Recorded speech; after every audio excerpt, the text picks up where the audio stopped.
नमस्कार, द ओली को देखने वालों का स्वागत है।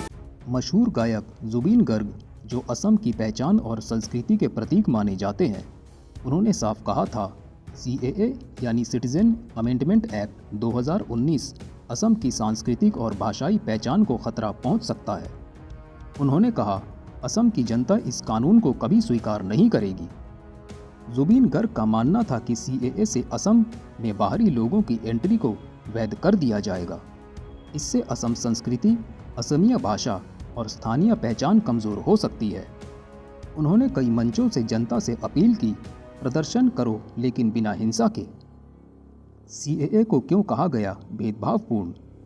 सीएए के तहत पाकिस्तान, बांग्लादेश और अफगानिस्तान से आए हिंदू, सिख, बुद्धिस्ट, जैन, पारसी और क्रिश्चियन रेफ्यूजीज को नागरिकता देने का प्रावधान है, लेकिन मुस्लिम्स और श्रीलंकन तमिल रेफ्यूजीज इसमें शामिल नहीं है। यानी पहली बार धर्म को सिटीजनशिप का आधार बनाया गया। जुबीन गर्ग और असम के कई संगठन इसे भेदभावपूर्ण कानून मानते हैं। 2019 से लेकर अब तक असम में बड़े पैमाने पर असम में सीएए विरोध हुए। लोगों का कहना है कि यह कानून असम के अनुसार 1985 की भावना के खिलाफ है।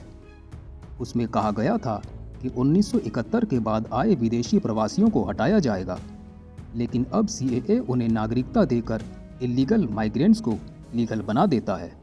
बीजेपी सरकार का कहना है कि सीएए का मकसद है धार्मिक उत्पीड़न के शिकार रेफ्यूजीज को सुरक्षा देना और उन्हें इंडियन सिटीजनशिप देना।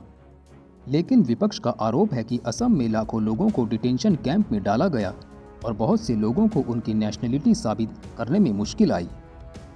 आज भी सवाल उठ रहा है, क्या सरकार के पास ठोस सबूत है कि यह लोग असम के असली नागरिक नहीं हैं? जुबीन गर्ग ने कहा था कि यह लड़ाई हिंसा से नहीं बल्कि कानून और संविधान के रास्ते से लड़नी होगी। उन्होंने जुडिशियरी यानी न्यायपालिका पर भरोसा जताया और कहा कि सीएए को कोर्ट में चुनौती देंगे।